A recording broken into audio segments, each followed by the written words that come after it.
What's up, everybody? Jeff Cooper here. I'm the Blue Collar Heathen, and welcome to my YouTube channel. Today is the 26th of February, 2019, and one of the news articles I saw upon waking up this morning, and after I took some ranitidine for the acid reflux it gave me, I went and read through it, and it was about Cardinal George Pell. Cardinal Pell, you guys may remember, he's the number 3 Catholic in the world, Archbishop of Australia, I think. And, well, Tim Minchin didn't like him and wrote a song about him a couple of years ago, so I'm assuming he's Australian. And apparently Cardinal Pell was convicted in December of raping two children in the 1990s. And many things have transpired between, the 1990s and now, not least of which have been, further abuse. Abuse that's a euphemism. Rape by priests of the Catholic Church. Many in my home state of Pennsylvania, which released a long list not that long ago of many priests going over a span of something like 70 years. So this is widespread, and now the number 3 Catholic has been convicted of this crime. And good. More of this, please. So in response to this article, there were a couple of things that Pope Francis has said, and I, being just a regular old Joe, some blue-collar heathen, decided that I would write an open letter to His Holiness the Pope. So this, I don't think he'd take it from me, so this would be my way of getting it out there, because it's an open letter. And I would hope that, maybe somebody would forward it to His Holiness. And there we go. So I'm going to be looking over here because I have it written down because it's a letter and I actually wrote it, not just a YouTube thing. I was going to put this on Facebook, but YouTube seemed more appropriate for this. Your Holiness the Pope. Greetings, my name is Jeff Cooper, and I'm a paramedic in the United States of America. It is with disgust that I read the article in your responses to Cardinal George Pell's conviction of child rape. They seemed woefully inadequate, and I will address them further below. But Cardinal Pell is the number 3 Catholic in the world, out of a population of 2.2 billion, I believe is the figure you guys like to claim. But number 3 in that would be like the Speaker of the House of the United States being arrested and convicted of child rape. That would be like Prince Henry of the UK being convicted of child rape. But even worse than that, because the population of the US and the UK is not 2.2 billion.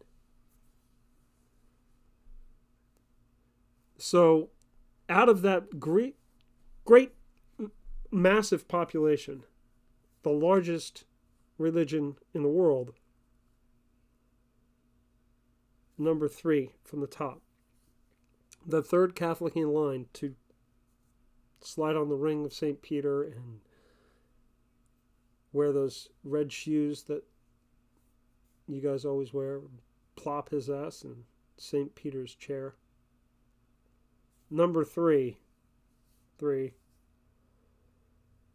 was convicted of child rape.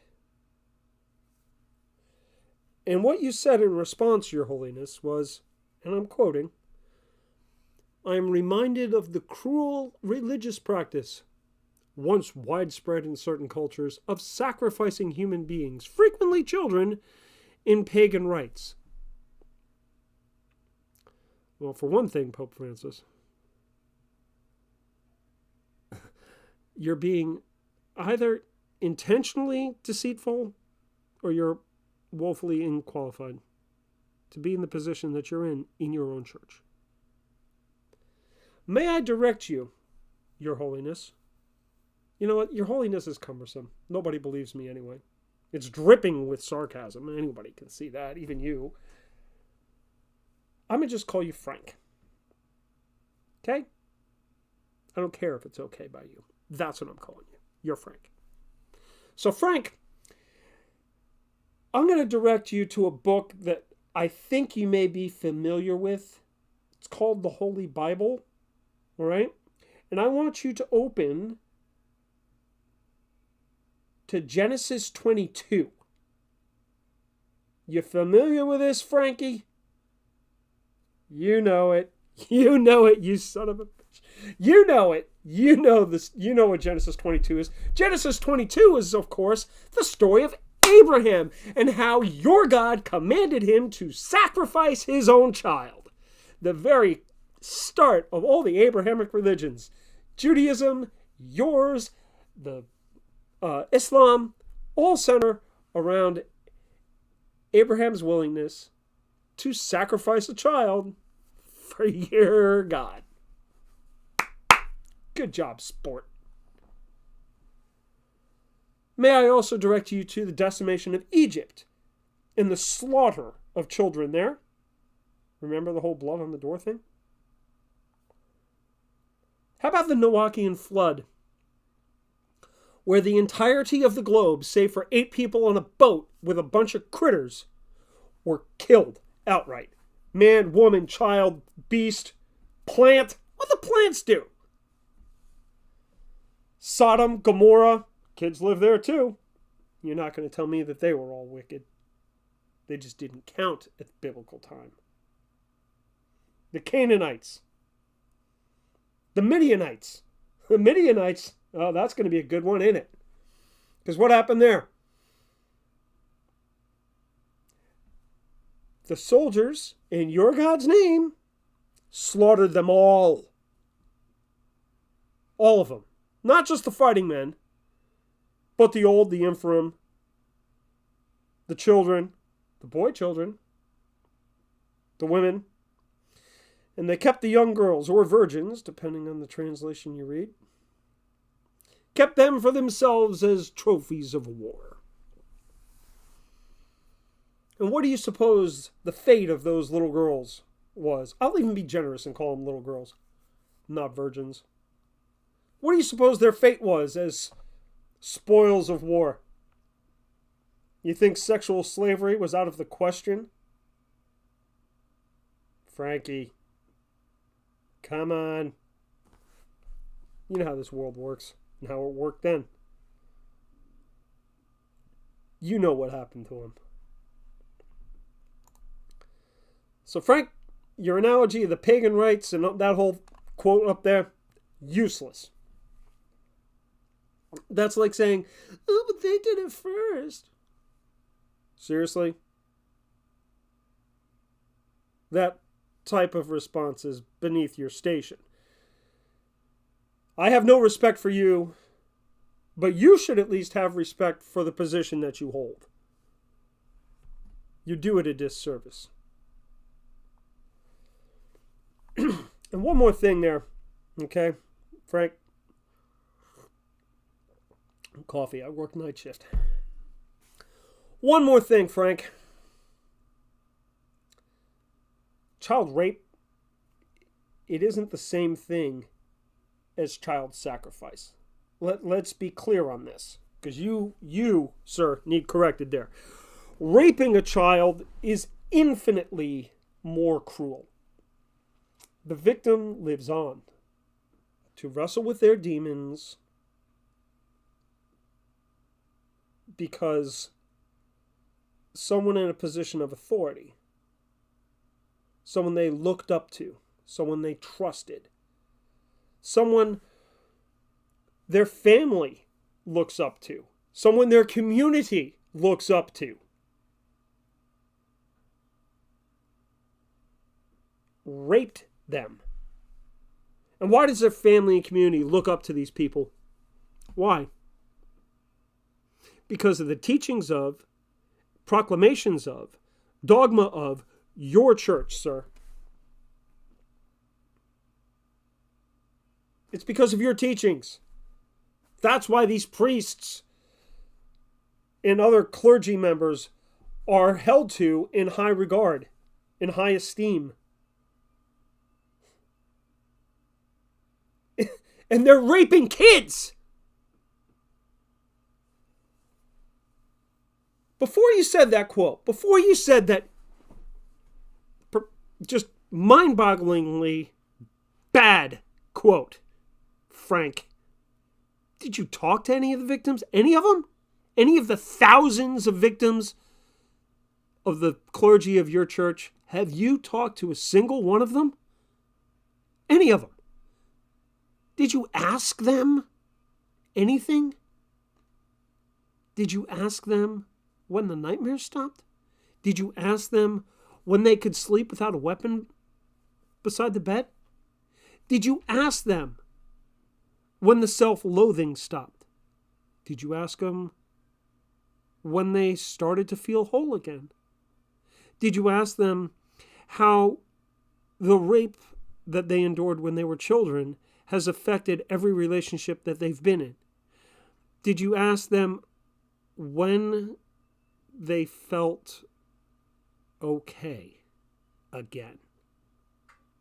Did you ask them if it was ever appropriate to use the past tense? Because I'm pretty sure that some aspect of that trauma still goes on for the vast majority of those victims. And if you haven't asked them, maybe you should. Apparently, Georgie Pell knows of a couple of them. Maybe you could ask them. You can't ask both of them, can you, Frank? Why can't you?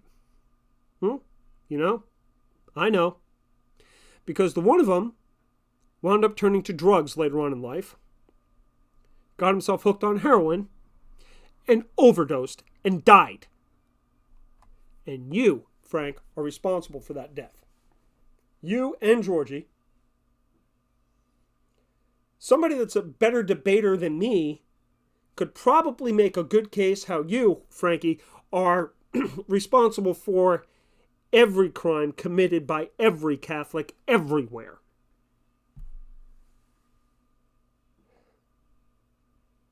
Another thing you said, which blew my frickin' mind, Frankie, it really did. Another thing you said was that concrete action must be taken. That's the phrase you used. Concrete action. Concrete action.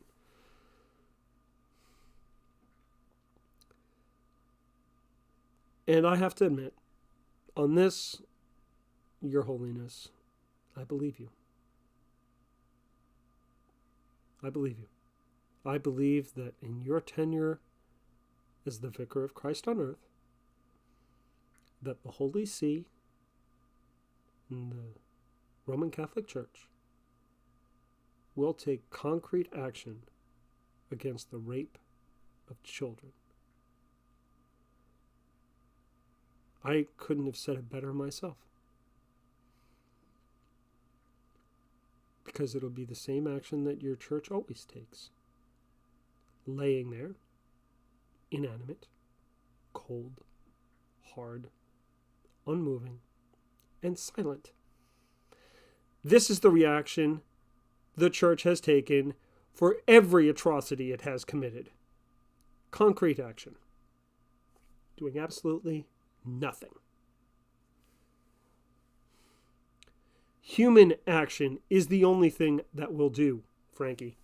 Human action against your church, human law against your criminals, human justice for our victims, human empathy and caring to take those people that you shattered, that you and those who you are responsible for shattered. Take those pieces and put them back together again. Humans will do that. After the divine horror that your church bestowed upon them. Frank, I got to tell you, your church is diseased. It really is. Cardinal Pell, he was like a dark spot on the skin. When you pick at it, you dig at it. That's what leads to the tumor that is metastasized throughout the body. And your church's cancer is not an absence of your God. It's an excess of your God. Your church's cancer, Your Holiness, is an absence of humanity.